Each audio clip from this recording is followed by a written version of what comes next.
نماز کے بارے میں کل ایک بھائی کی میں نے ویڈیو دیکھی، جو سب سے پہلے تو میں اس چیز کو بہت اپریشیٹ کرتی ہوں، لیکن اس کے بارے میں کچھ اور میں بھی گزارشات رکھنا چاہتی ہوں، تو پہلے طرح ویڈیو دیکھ لیں۔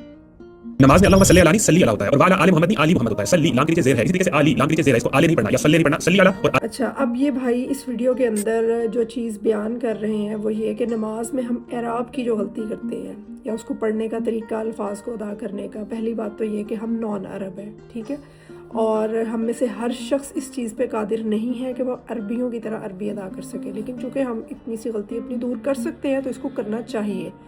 اور ایک سرٹن ایج تک یہ ہمارے لیے پاسبل بھی ہوتی ہے۔ جو شخص بوڑھا ہو جاتا ہے یا جس کی زبان پکی ہو جاتی ہے ایک چیز کو پڑھنے پہ، اس کے لیے یہ مشکل ہے۔ دوسری چیز یہ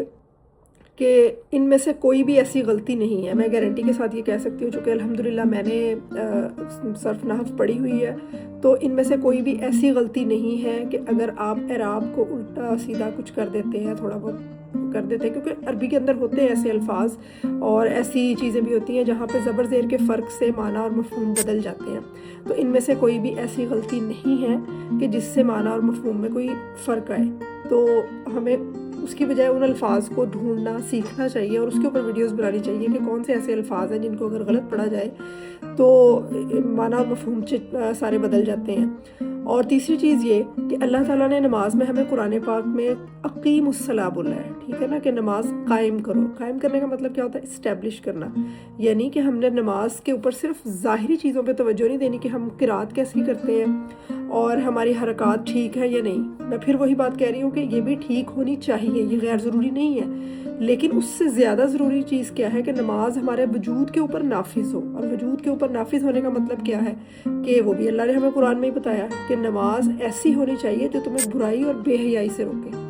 اور وہ کس طرح سے ہوگا کہ ہمیں نماز کے معنی اور مفہوم کا پتہ ہو کہ ہم نماز جب پڑھ رہے ہیں تو ہم کیا بات کر رہے ہیں اللہ تعالیٰ سے، کس کیفیت میں، ہم قیام میں ہیں، ہم رکوع میں ہیں، سجدے میں ہیں، تو ہم اس کے معنی اور مفہوم کو جب جانتے ہوں گے تو اس کیفیت کو محسوس کریں گے اور اس کی طرف توجہ لگائیں گے۔ جب صرف الفاظ دہراتے جائیں گے تو الفاظ تو ہم شاید 5 سال سے 10 سال کے درمیان بچوں کو یاد کروا دیتے ہیں، لیکن اس نماز کی کیفیت کو سمجھنے کے لیے شاید پوری زندگی گزر جاتی ہے اور ہم اس کے اوپر جو ہے وہ عبور حاصل نہیں کر پاتے کہ نماز میں توجہ کیسے لگانی ہے۔